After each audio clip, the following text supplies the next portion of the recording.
Welcome to the Daily Show. People, what's going on? How y'all doing? Y'all doing good? I'm sure y'all doing good. If not so, well, I hope this episode can cheer you up a little bit, give you a little smile, give you a little bit of laughter. Let's get this rock and roll. And everybody, please welcome to the show, the one and only, the legend himself, Mr. Michael Gaines. Everybody clap it up. Woo!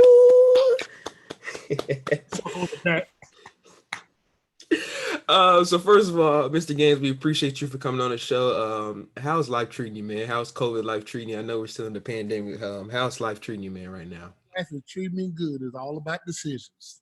I decide when I want to go out, when I stay home. So it's all about decisions and staying safe. So I'm doing good though. How you been doing? I'm doing well. I can't complain too much. Staying busy as much as possible. Being back in school, senior year. How did I feel? You've been a senior, dude. Like how did I feel? You not ready yet? It's surreal, and I'll inform you on the good news as well. The listeners, I got accepted into college the other day, and so it's like What I'm I got talking I got somewhere to go now. I got That's what I'm talking about. I got somewhere to go afterwards now. So it's like a lot of stress left off my shoulders now. Oh, But sure, I'm happy for you, man. it's just a lot of hard work kind of paying off, I guess. And so, but I can't complain much. So That's good, man. I'm proud of you. for the listeners that don't know who you are, Mr. Gaines, just give them a brief overview of where you're from, what you've done in your lifetime to get you where you are today, and just what you're doing today that has allowed you to come on and be on the show with me here today. Okay. As y'all see, when he has promoted this part of his show on Instagram, my name is Michael Gaines. I'm from a place, a little small town called Tallahassee, Florida, and just growing up playing sports and enjoying family and things like that. But end up getting drafted um, by the Carolina Panthers in 2004 and played 7 years in the NFL and I think I was pretty successful in it, with the roles I was asked to do. And then from there, as I retired in 2010, I dipped and dabbed in a lot of other things, but I just found out clothing lines, t-shirts, and being a motivational speaker and doing so much other philanthropy things for my community and feeding the homeless and you know turkey giveaways and a lot of stuff that I've done. I just let it speak for myself. I don't really talk about it much, but that's the things I've been doing since I've been retired, and now in the process of writing a book. And hopefully that can, encourage young people um, and to stay on the task of their goals and how much you have to be committed to whatever you love doing. That's why I appreciate you, because you are committed, you are putting the work in, and I know it's ups and downs sometimes, and you get turned down a lot, but if you're married to it, if you really love it, you're not gonna let anything stop you. So just working on that and just living life, man. Raising my kids and just going from there.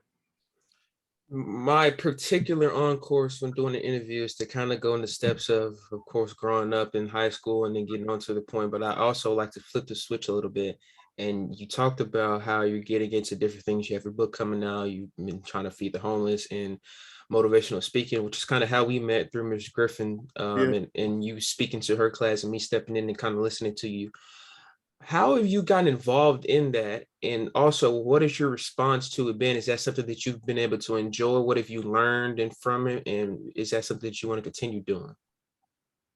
Well, let's go back to the beginning. I've always loved helping people. So that's my family dynamic, from my mama to my dad, sister, brother, just helping people. That is the foundation of our family. So I can remember all the way when I was 10, 12 years old, my first little paycheck, because in the country you had to work during the summers. Yep. And so I can attest to that. yeah. So I remember my first little paycheck. I gave a homeless man like $60, and my dad only paid me like maybe 150, right? So he got most of that, but that was just the start of how I like helping people. Always a giver, even in college.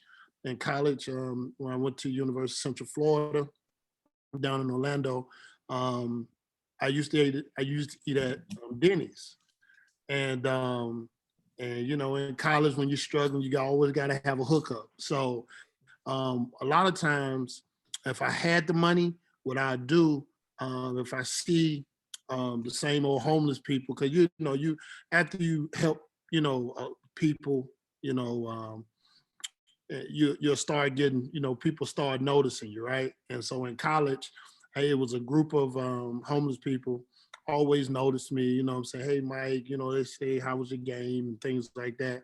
But when I had it, we'll sit down and eat at Denny's. We will, chop it up. I ask questions about, why you're in this situation, because what people don't realize, man, they're professors. Um, there are so many people that are smart, ex-business owners. They're on the street, and sometimes it's just misfortune. Sometimes it's their pride because they don't want to ask for help. Mm-hmm. I've learned just so much over the years, just by helping people, helping the community, how people get in certain situations, and so you know, um, so that's helping people and feeding the homeless and feeding people during Thanksgiving, and um, even with the foundation I started, some years ago, the Michael Gaines Foundation, just helping people with struggles I had, reading literacy, financial literacy, our community, um, and our culture, we um, we lack on certain skills when it comes to financial. We miss a lot of things. So, educating, and education is the key, and helping is the key. So um, that's why I really love it. I've always been into it. So that's a long dissertation or whatnot of why I help people. And I think that's why we kind of connected so well. And if I say this and the listeners don't know already, the reason I started the show was to have other people's voices heard, and so that others could hear their stories, maybe going through the same thing and understand, wow, this person is so much more mature to me, and they understand what I'm going through. Now I can listen to their story, and maybe I can take that advice and get through whatever my process is. And so I think when I hear someone talk about they love to help someone, I think that's one of the greatest episodes of life, is seeing other people smile just by what we're doing for them. Because they might not remember what you said, but they'll always remember how you made them feel. And so that's the greatest testimony, I think. So Exactly. And there's a song out there that I used to hear a lot. Um, and I thought is it Armstrong? I see friends shaking hands and how do you do? They're really saying I love you. And so and the point of the song is about people caring for each other. You know, the point of the song about people helping each other just by saying hello and hugging each other and saying, I really do care. And I think that's one thing that is missing. Just in life, just saying hello, you know what I'm yeah. saying? Just saying, hey man, it's gonna be all right. You know what I'm saying? Look like it's gonna be all right. And those things right there are so much helpful than money. It's so much helpful than a ride or whatever, any materialistic thing, because some people just need that encouragement. So I get it. I get it. Absolutely. Check in on the people that you love.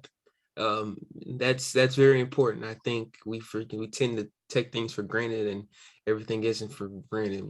These things may be gone the next day. So take everything for granted. Especially nowadays, because with this COVID and this Delta, boy, it's running up on people. So Exactly. definitely got to do it. Talk about growing up in Tallahassee, Florida, man. What was that culture and experience like for you? And how did you get involved in the game of football? Was there something that you grew in love with at a young age, or is that something you kind of prospered in, early in high school or something like that? So, and you'll read this in my book, but so how I fell in love with the game is well, first let me say this. I was a basketball guy, right? So me being a basketball guy, 'cause I was trying to follow my brother. My brother he's a great basketball player. Well, not anymore. He's old now, but at the time he was a great basketball player. And that's who I was trying to follow. And doing family events, my cousins, because I'm the baby out of my family. So, right. And so my cousins, they'll come over and we'll have family fun. We're like, let's play football, right? And I go out there and play. And they used to keep saying, like, man, you good, man, you good. Man, you need to come play on our team, X, Y, and Z. So I always shoved it off, right? Mm-hmm. And I really fell in love with the game. I forgot how old I was, but I had to be around about in the fourth grade, right? And fourth or fifth grade. And I'm watching Jerome Bettis. Mm-hmm. Funny on here, right? I'm watching the bus, right? He is actually playing for Notre Dame. He wore number 6, and he had a white jersey on with gold pants with that shiny gold helmet, and he was spatted. I liked how he looked on the field. That's how I fell in love with it. I just liked how he looked on the field. And then every time I used to go outside, because I live in the country. I grew up in the country, so it wasn't a lot of kids around me, right? And so I used to play, but I had an imaginary friend, right? So my imaginary friend, his name was Tony. He had a name and everything, right? So I used to go outside and just imitate what I saw him do. Mm-hmm. So I used to throw the ball to myself, and I used to do all kinds of stuff, right? Have conversations with myself. So, and I know people thought I was crazy. They used to ride by. They're like, "What this little boy doing out there?" Right? And so from there, every time I played with my cousins, I used to try to imitate what I saw him do. And so my cousin Antonio Carter, he went to the University of Alabama, real great receiver, and his career was shortened by injury. He would have made it to the league, but he's my first cousin, and he begged my mother, Auntie, let my play with Auntie. We the bar rattlers, Auntie, and he could help us win. And my mama, she gave in, right? Because if I would have kept asking, it would have kept being no. But I needed some help. So that's how I fell in love with football. And then from there, I just kept putting time into it, because, anything that you love, and I tell kids, I tell anybody, adults, anything that you love, if you ain't spending time with it, you don't love it. You don't love it. You ain't studying it every minute. When you get free time, you don't really love it, right? And so from there, man, I, going up in high school, and also I played flag football too, and that's how I think flag football really honed my skills for high school, and then what ended up happening. I imitated everything I saw in football. I became a jack of all trades, because when I was getting recruited, I was getting recruited for tight end, linebacker, defensive end. I also played quarterback, right? But that's how much time I put into it, And then in high school, I made a decision. My dad always told me, he said, son, if you ever get in trouble for some foolishness or the people that surround you, you're gonna stay in jail. So I always stayed to myself, right? So even though I knew a lot of people, I always stayed to myself. I wasn't easily influenced because the only thing that can influence me is for, hey man, let's go play some basketball, or let's go play some football, right? Or let's go work out, let's go run, let's go train. Those things influence me. Now, I'm not gonna sit on here at like, I ain't had no extracurricular activities. Mm-hmm. But I did, but I wouldn't let that over override my love for the game. And from there, man, in high school, um, I got to high school. I you know, I started varsity as a freshman. Um, um, just and then I just kept building. I just kept building. I went to a small high school. Really wasn't respected in the town, but with my attitude and how I was so competitive, I pulled. I learned how to be a leader there. I learned how to lead men. It wasn't all about me. I learned how to lead my teammates. To this day, my teammates, they call me, they always text me, my high school teammates always text me about stories and Mike, I remember you did this and you did that, so, I learned how to be a leader and things like that. And so, became all American and, went to all-star games, so the game just did me right because I did it right. So that's a nuts and bolts of just me growing up and loving the game. Didn't have no hard life. We we grew up struggling.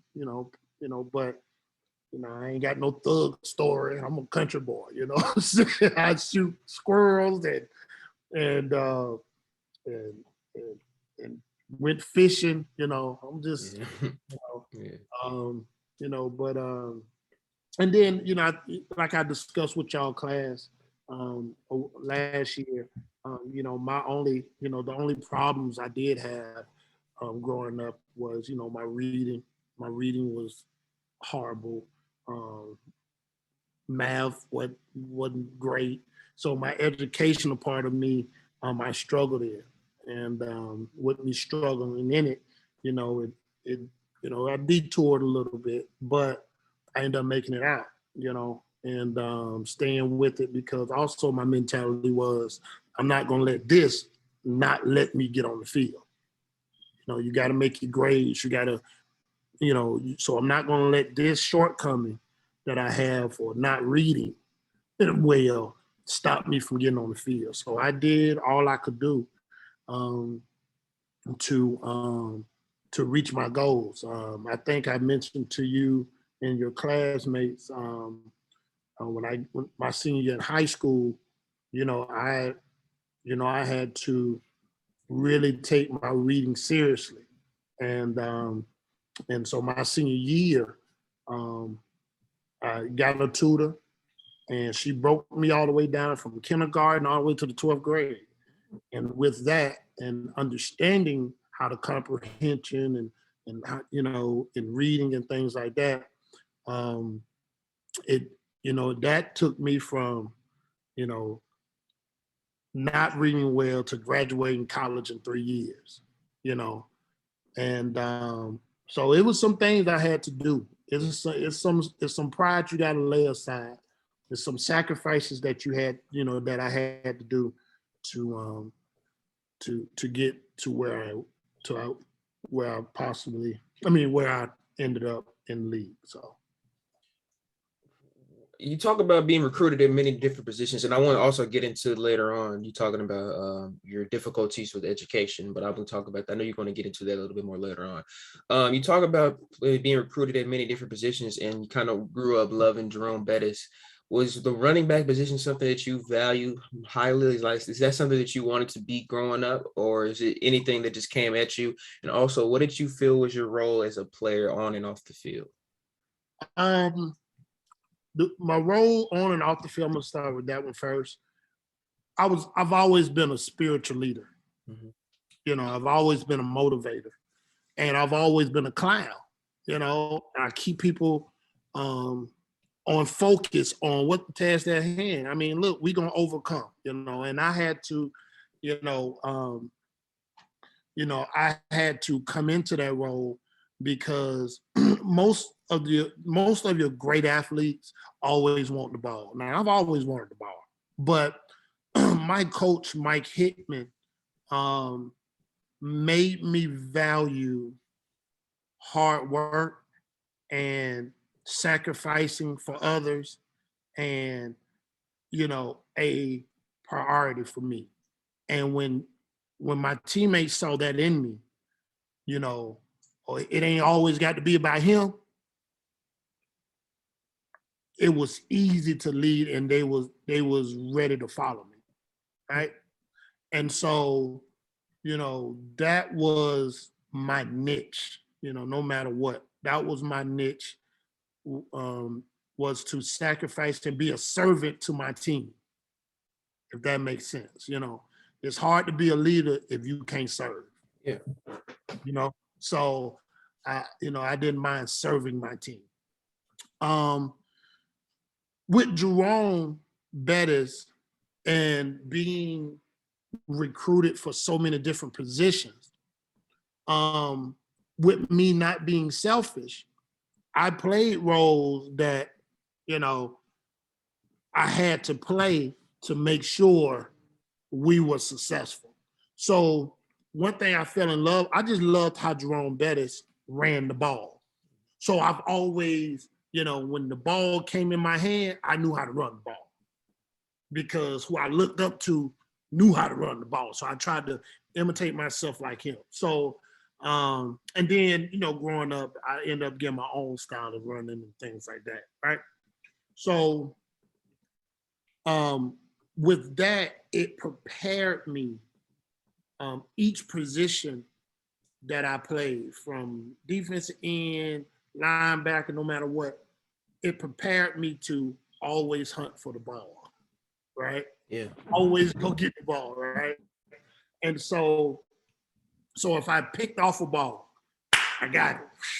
If I'm on offense, they threw me the ball, I got it, right? And then blocking, because a lot of people didn't know Jerome Bettis was a fullback. And so I saw him block. So now seeing that, him serving his other teammates by opening up holes, right? So now I block for my teammates. So his influence and other guys, but mostly him, his influence made me better as a player. And I had to, and I studied the game. I think that's also that separated me. Like a lot of people don't. A lot of my teammates don't know to this day. In high school, I used to go watch film on Sundays with the coaching staff. Like after church, if I ain't have no program, I ain't have to sing nowhere because we were church people. Man, I am with my head coach and the coaching staff in high school watching film. I learned how to watch film in high school. I learned how to break myself down and what they're gonna do this play, right? Which I knew my teammates wasn't doing. I knew wasn't nobody else doing. So so that made my game a lot better for me because now I'm a student of the game. Not knowing at the time, I was building up being a student of the game and knowing what's wrong and knowing what's right. But that's how much I loved it, and it helped me in all positions. It helped me because I knew what was going on. I learned how to, a dude named Joe Nixon, which I call my brother. He was my coach in high school. He taught me how to study people. Taught me how to study people. Okay, I can't. He does this. He does that. He does that. He does this. He about to do. Or he lean over a little too much when he about to pull. Or he like those things right there. Right, helps your game. Right. So I started learning all that, and just by influence of the TV. of Jerome Bettis, right? So that's how he influenced my game and me being a leader. Anybody watching my facial expression knows what I'm getting to. And I mention this probably every episode, is whenever I have an athlete, more than likely football, how vital film watching is. And whether or not you are a football player, basketball, whatever it is, you don't even have to be an athlete. I mean, you can be a pursuing journalist and you're watching, Mark Jackson and Van Gundy. You can be studying film and how they react to a timeout call or how they react to a fight. I think that is, again, one of the biggest learning possibilities you can have is watching film. And my question is, how much time in each process, high school, college, in the league, how much time did you spend, watching film? And also, what advice would you give for kids trying to make it to the next level about watching film? Um, Watching film is just a process, right? So high school watching film, I spent hours. kept rewinding, right? Until I figure out, like I said before, what to look for, who I'm going against, what scheme, right? College, a little bit shorter because now you have a coach in college that watch film on a daily, right? He shows you nicks and certain tricks to look for. Yeah. Like, especially like in football, what a lot of people don't know, first down, third down, fourth, everybody has a tendency. Because now when you get to college, you're not just watching film like in high school, you're not just watching what they do, right? Who you going against, right? Because, kids in college is always hype, oh man, that man big, oh he's fast, man, ooh, he good, right? But in college, now you study the offensive coordinator, the defensive coordinator, their scheme. Watch this, their tendencies. Every team, every coach has a tendency on certain downs. So first down, you might get a coach that like to throw the ball deep. And so they go by percentages. So when you break that down, 75% of the time on first down, they go deep. So studying that and studying, the tendencies of the coordinator, offensive coordinator, and the players, it gets, more film you watch, it gets easier and easier and easier. Cause now you know what to look for. You know what steps to, to take and things like that. So, watching film, man, it gets easier and easier more and more you do it. And just like you, like right now, you probably will watch a game and knowing you'll turn down the TV and practice. Right? Now, watch this. So now when you get hired for a job to be a commentator. Now, when you do it live, now they'll show you some nicks and crannies, but you don't practice so long. You'll be nervous at first, but you'll be nervous at first, but you know your voice, you know what you're looking at, you studied it, and so you just got to put the time in. That's all. You got to put the time in. Thank you for that. And I emphasize, I film watch quite a bit, and I think you really can, no matter what your pathway is, you can really watch film no matter what you're doing. And I think it's like one of the most vital things, and I'll talk about it forever. And so because it's that big to me, and I think it's the biggest. I'm a visual learner. Yeah, So I watch, I look around, test my areas and explore my options before I do anything. So looking and seeing, it's like, okay. So I appreciate that. Talk about going backwards, and you talked about a lot of your educational difficulties. Talk about those And also, you mentioned with us a process you went to get into college. If the listeners don't know, you originally committed to the University of Alabama. Talk about the process that you struggled with going into senior year of high school and how you kind of had to work a lot harder to make sure you were getting to the right step in life. So the process, even with me, like I mentioned before about, I had to break down and restructure how I read. Getting recruited by the University of Alabama was a big thing for me. And so, um, you know, and I'll tell you, listening, I did something stupid, the sometimes having confidence in the things, or not having confidence in the things that you're weak in, you will always look for a way out if you don't have to do it, right? So even though I did all this breaking down and things like that, when it came to everybody has to take the SAT, the ACT and the SAT. I took the ACT. And, my first time taking the ACT, I didn't thought I did well on it, right? So I made, back then you only had to make a 17 or 18, right? Depends on your GPA to get accepted. I made a 15, right?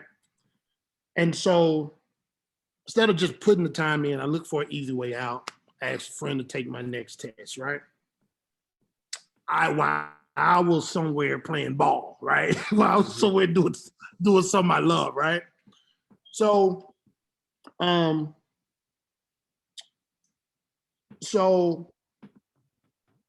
dude ended up passing.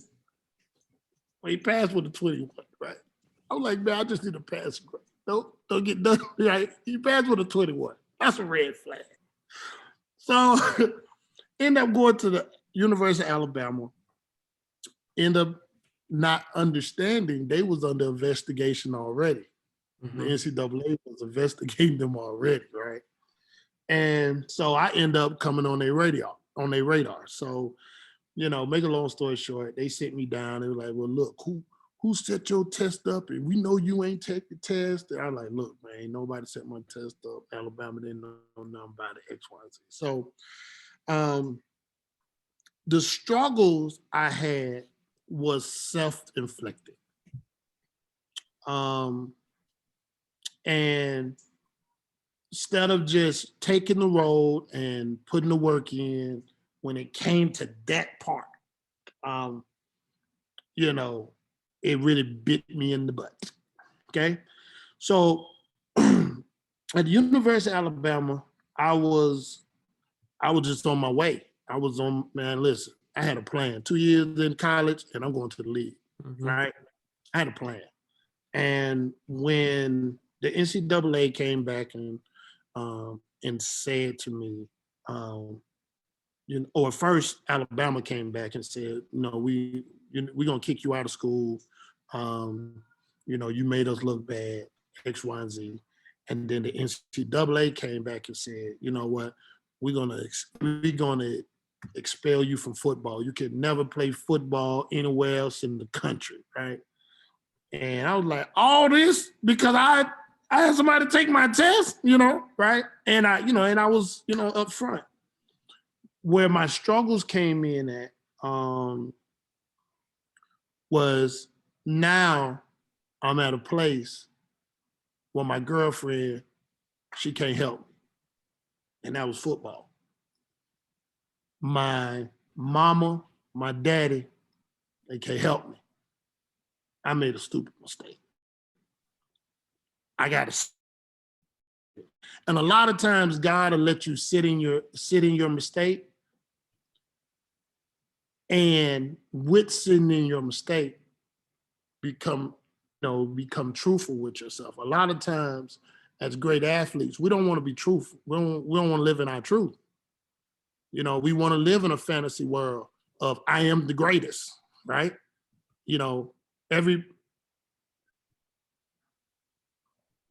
Was that me or you? I could So that, tell. I okay. think So you're some good. just You're good now. good, gotcha. So so I had to really face my truth of, hey man, if you make stupid decisions, the thing that you love can be taken. And that's what I had to live with for the next, because when they kicked me out, it was like they kicked me out in like they kicked me out in October. And I went home. I sat at home for a good 3 months, gaining weight. I wasn't like I was depressed. Went from like 250 to 310 pounds, and I had to face that, bro. I had to face that. I had to face that. One stupid decision that I made because I did not want to put the work in. Right, got me here. So came home. University of Central Florida calls me. Now they know I can't, and this is where God comes in. God is so great. God is so merciful and graceful to us. Um, knowing my situation, they know the NCAA just told me I can never play football nowhere. No D3, D2, AA, no WCDT. I can't play football for nobody. And a dude named Chris King, man, is the compliance dude at UCF. Well, first, thank God for Scott Fountain and Mike Kruzek and a dude named Bill DeTavio. Bill DeTavio got on my freaking nerves because he was trying to get me to come to UCF, and and and when they got me to UCF, man, knowing everything they're facing with, knowing everything that I did, they fought for me. They fought for me. My dad had to pay the first semester of college. You know, um, when I got there in January of 2000, he had to pay my first semester, and from there was a toss up. I didn't know where my career was going to go. I didn't know if I was going to make it to the league. I didn't know if I was going to ever play college football, and just by one stupid decision. And so from there, when God graced me with another chance to play, man, listen, I told myself I'm gonna do everything right. If not right, I'm gonna at least follow the policies of of what's right, and that struggle taught me how just to deal with me, how to deal with me. Like, look, you need to face it. Ain't no shortcuts in life. Let's go through it. And that got me through a lot of stuff, man.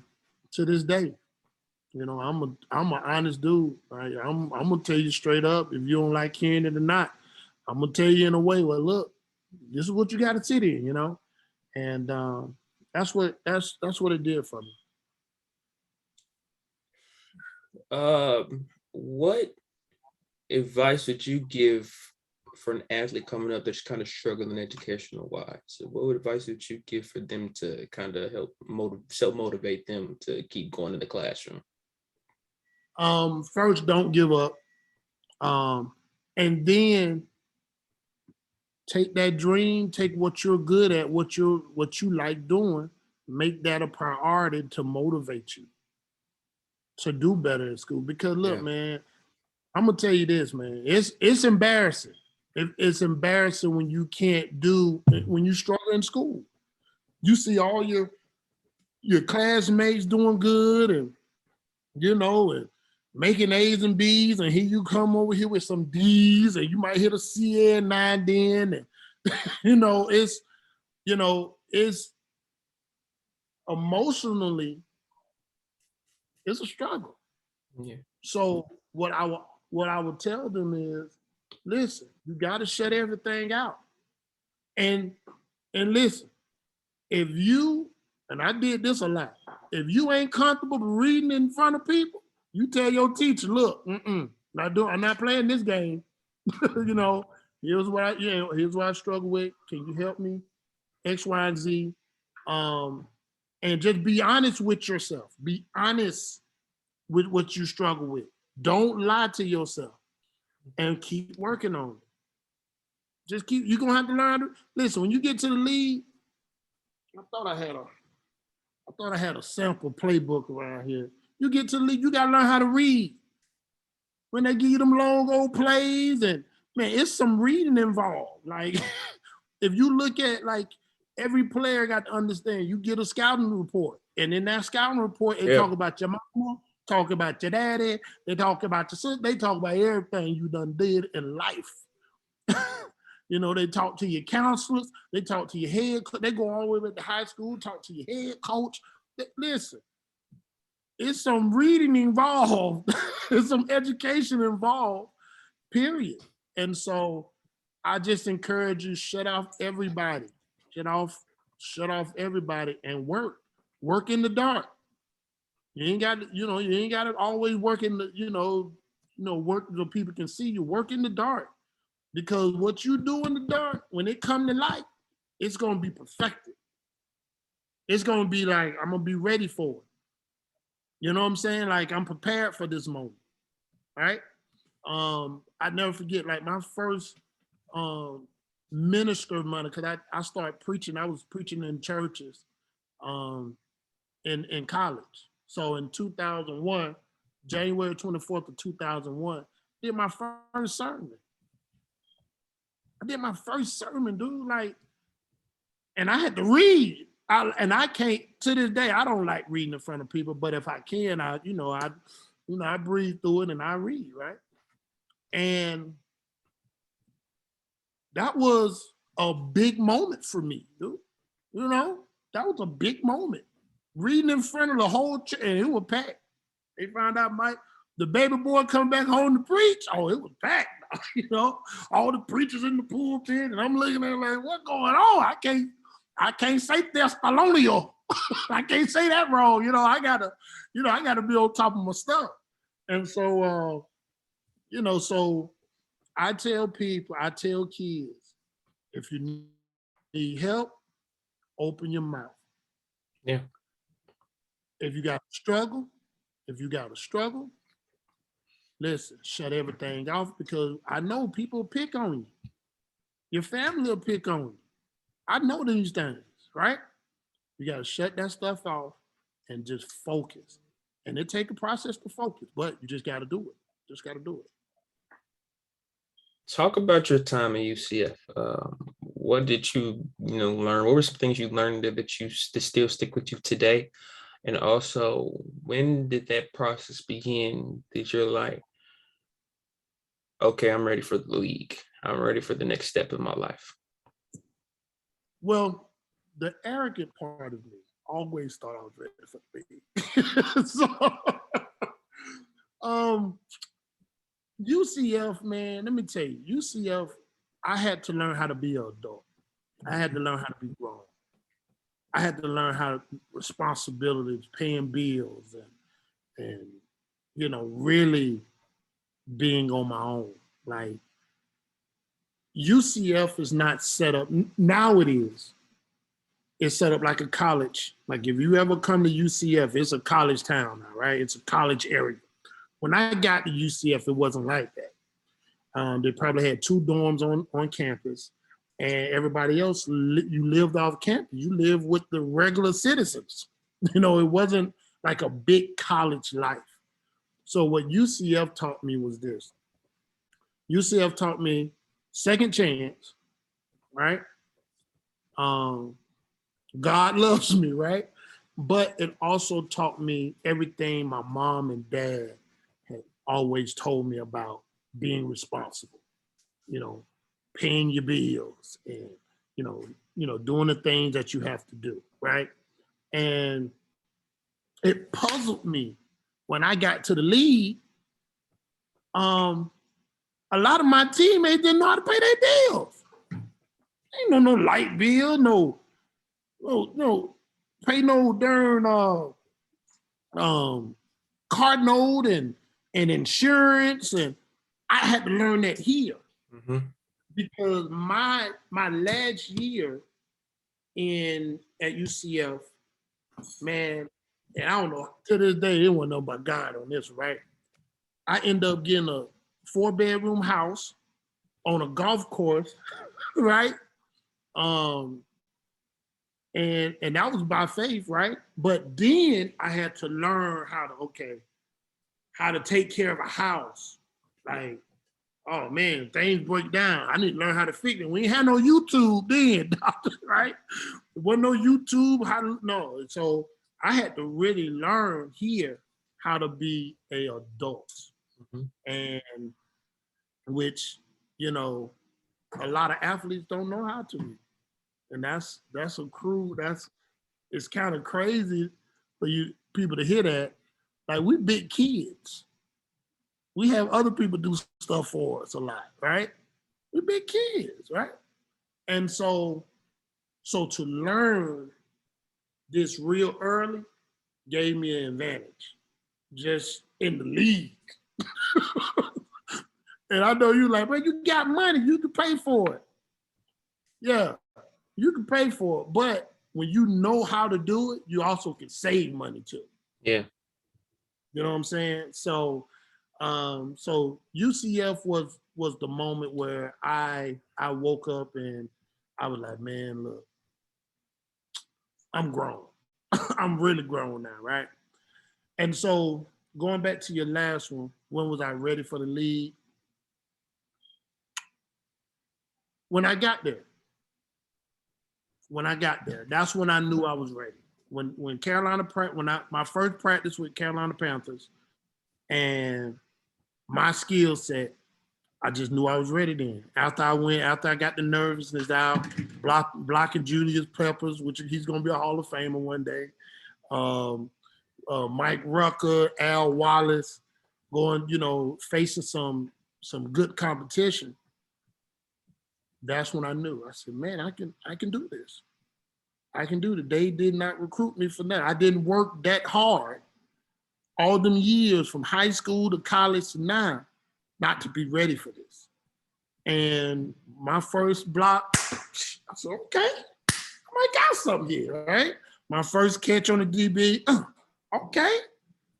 All right. Oh, yeah, this is like playing in the backyard. I'm ready. So that's when I realized I was ready. That's when I was really ready for the league. When they drafted me in my first practice. That's what I knew. What is it like hearing your name called, and hearing that GM or that owner from that team calling you say, "We want you here," and also, I see this, and this is maybe just be a part of the growing social media rise. I think that the kids nowadays, no matter which sport they're getting to, they think they get to the league and they're like, "We made it." And I think that's the point, but it's also like, okay, you made it, but do you not want to be the best to ever play the game? And so why are you kind of like, like lessening yourself for nothing but making it to the league? So my question, other question for that is, how did you stay motivated to keep working to spend so many years in the league?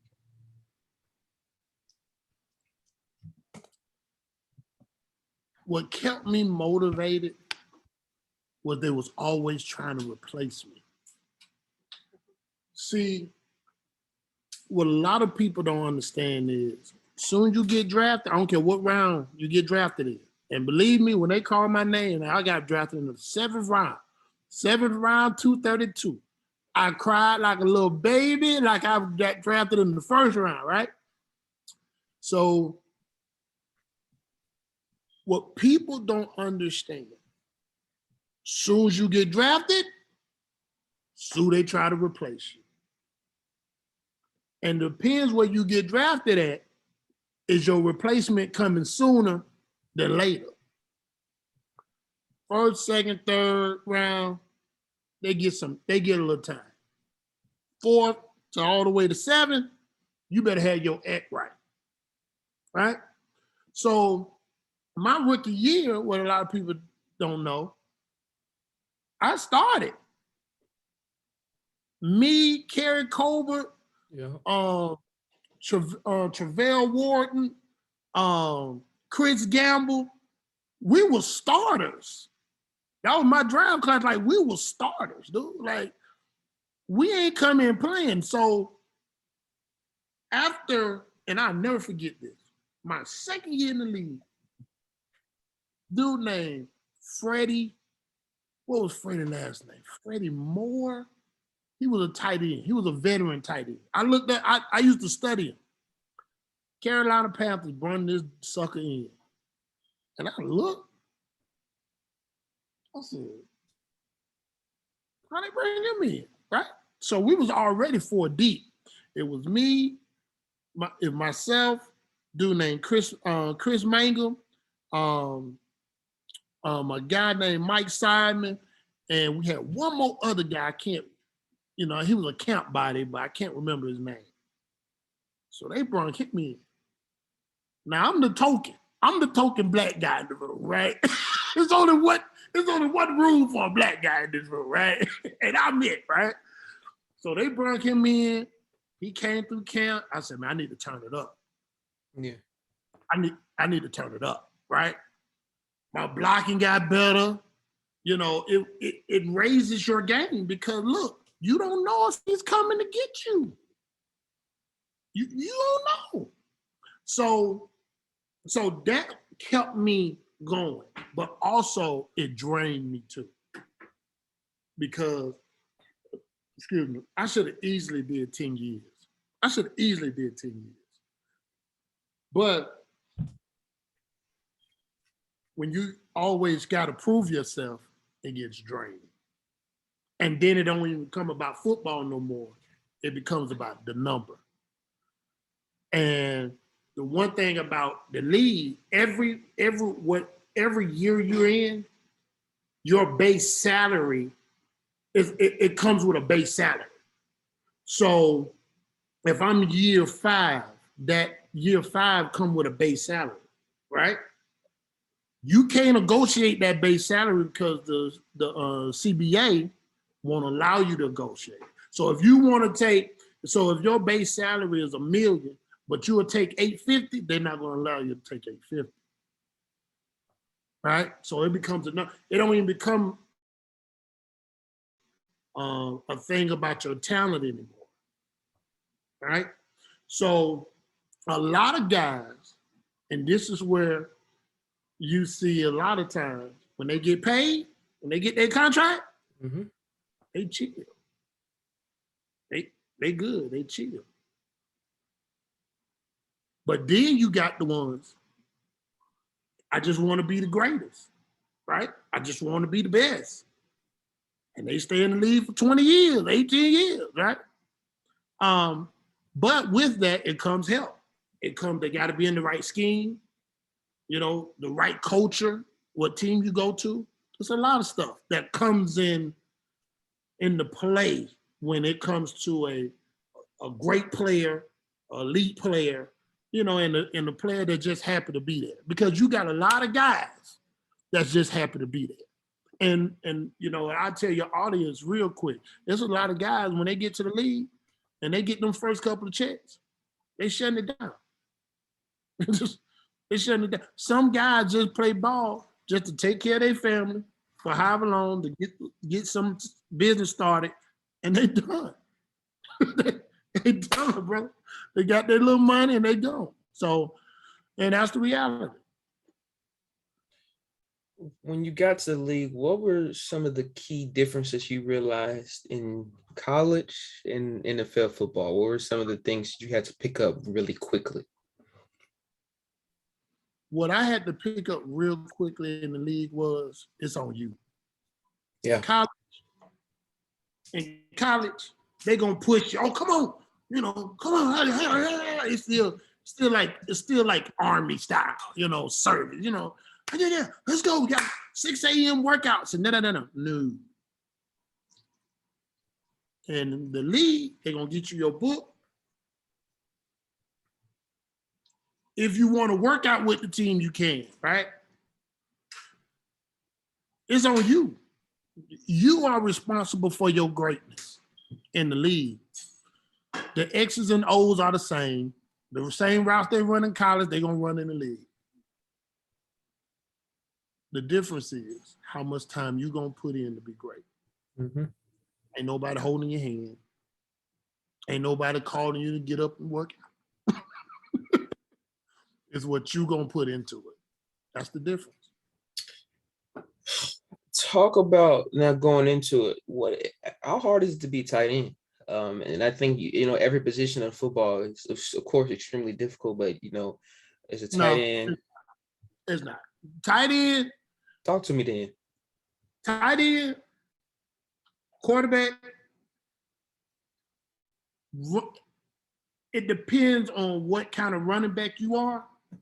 The hardest positions, because you got to know everything. You got to know as a tight end and running back, you got to know protections. You got to know the pass scheme, right? You got to know the blitzes. You got to know everything. Why? Because you are involved with the whole phase of the game. At receiver, I just got to know my routes. Now, there's some blocking involved, but it ain't like I got to work with my offensive tackle. We got certain calls. They ain't got no calls. Just block. Block, run your route, catch the ball. Running back, he got to know protection. He got to protect the quarterback. He got to know when to leak out. He got to know certain routes. And the quarterback got to know everything. Quarterback got to know the protections, blitzes, everything. He got to know everybody's routes. Everything. So if I gotta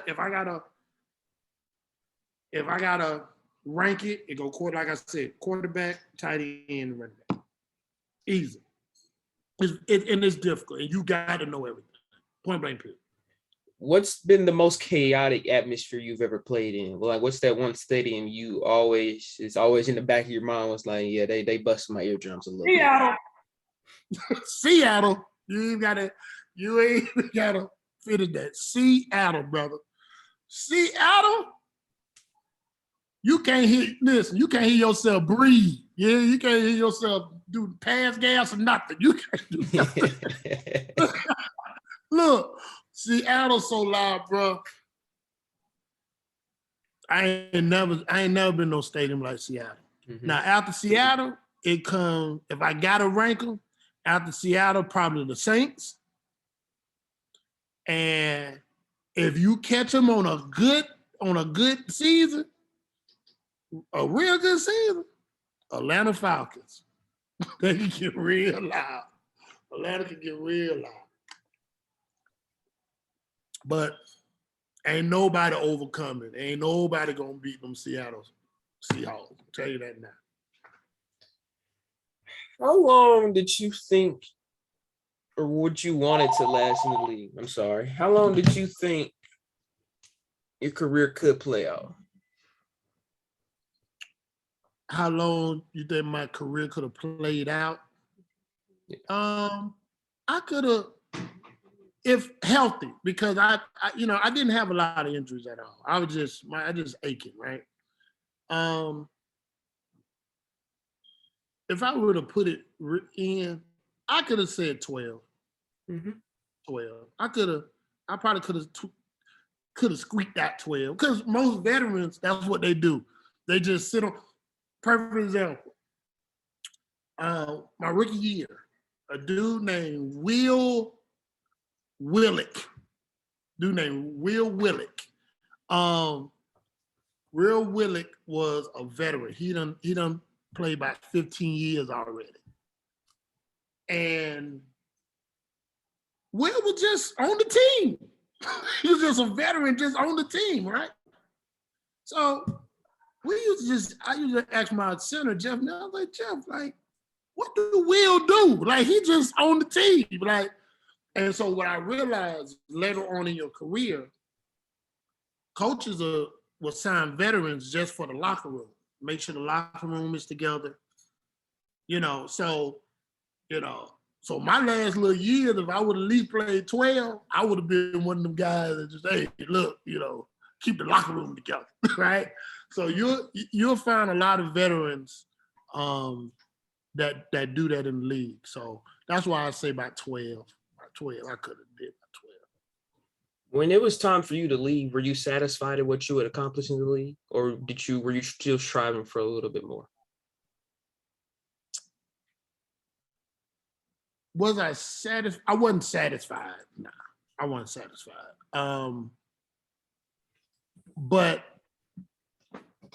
I was ready. I was ready to leave too.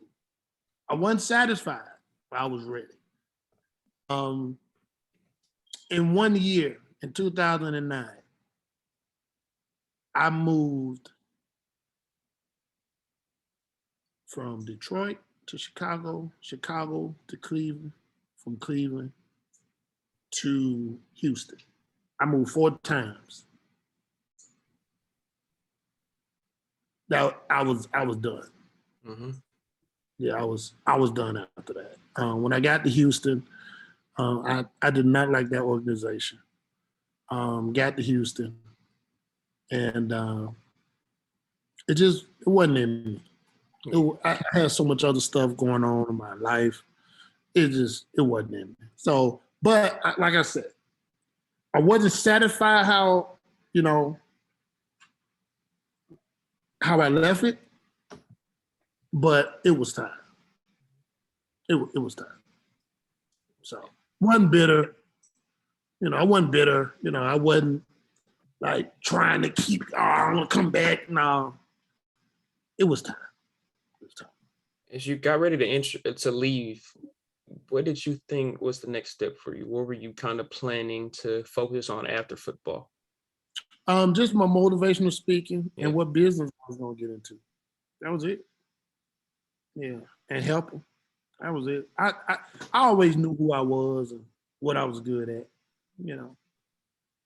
Football was just something that just to satisfy me. And to get certain attentions. Right. So, but I was good. I was good after I was finished. Please, and I, because I don't like to just focus on the career path of my guests, talk about what it's like to become a father. How has that changed your life? And were you ready to take on the father role, or did it kind of take Ain't nobody years? ready to be a father. You hear me? Ain't nobody ready to be the things you got to go through being a father. Even with, especially when you got girls, you got 2 girls. See, I got my first child was a boy. You got the boy, you like, oh, you got a boy, right?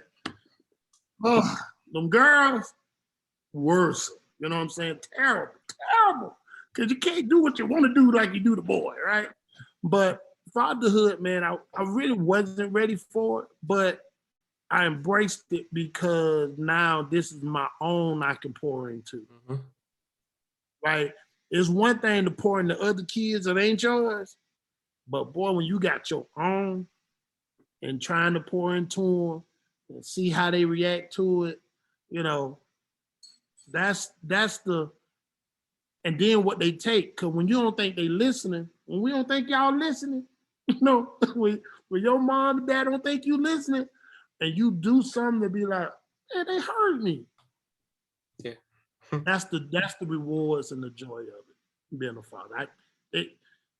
You can't, it ain't nothing like it. Ain't nothing like it. I'm getting ready to close up, and one of the biggest things, and I do this every episode, is a legacy. What's the legacy you want to leave behind? Someone searches up your name 200 years from now, and they try to figure out who you are. What do you want to be remembered for? What is the one thing that you kind of want others to know that they may not know about Michael Gaines? What is it that you want to be remembered for? One thing I want people to remember about me is that boy cared. He cared. He did anything to help, and he genuinely cared. No strings attached. His name is strong because he cared. Period. Just like you, man. We were supposed to get on at 10. Like, I cared about that time. I cared about And so that's when I got up and I was like, man, I'm sorry, like I care about people, that I commit myself to, and I care about people in life, I care, you know.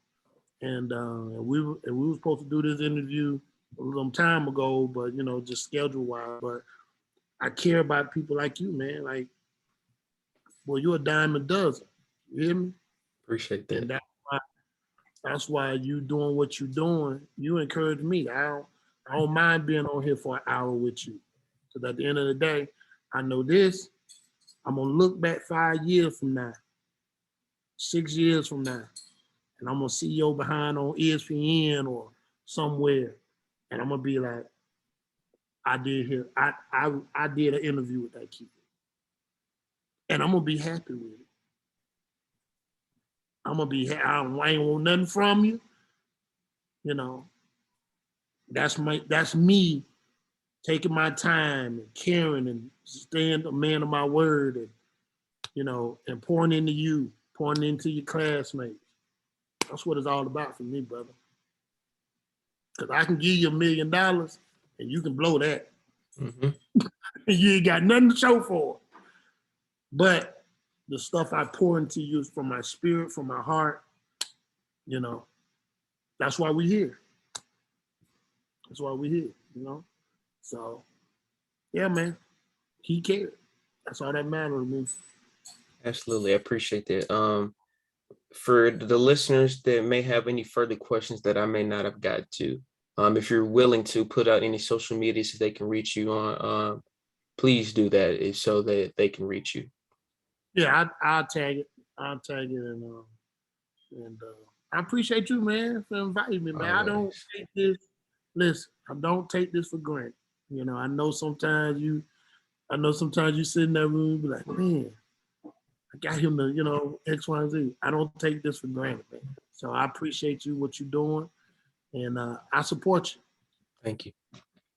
Yes, sir. And I appreciate you because I know that, again, this has been something in the long run of doing, and this has kind of been our little difficult battle of our schedules to kind of get into the mix to do this. And so I appreciate you for spending the time with me because this is my life. This is what I want to do until I'm 70, 75 years old. This is Dalen. And so I appreciate you for spending the time and sharing your influential story, one of the best stories I've been able to listen to. And I appreciate your positivity always, because that's something that, and I say that at every episode, if you're not happy, you're not smiling right now, I hope this episode can give you a little bit something to smile about. I hope. See?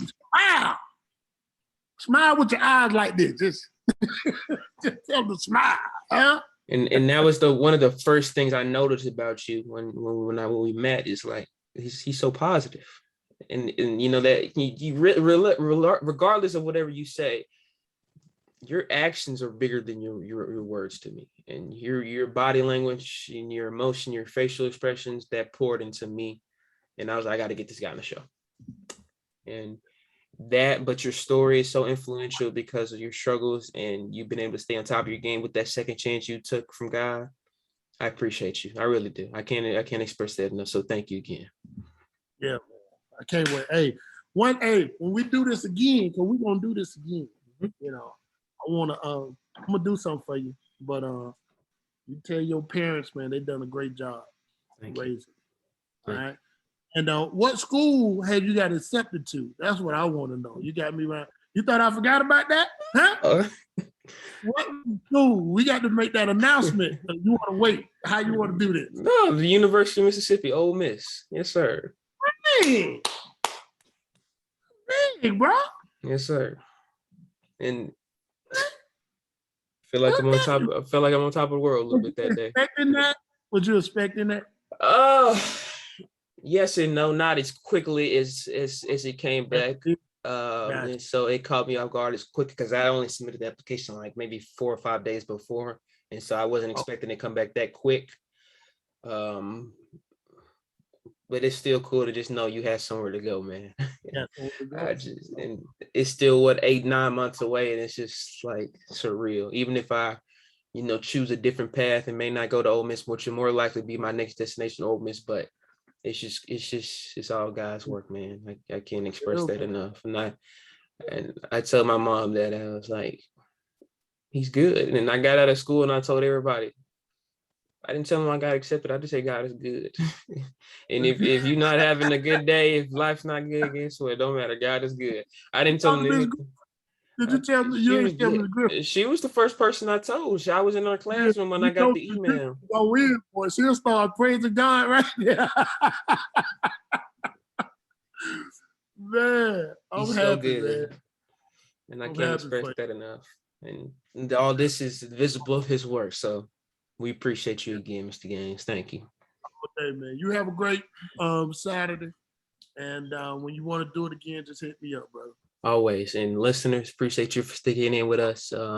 Again, I hope this interview, this episode brought a little positivity to your day, to your week. And again, keep working hard, keep taking everything with a piece of grain and work and give 200% at all times. Continue working hard, everybody. God bless. All love, y'all. Thank you.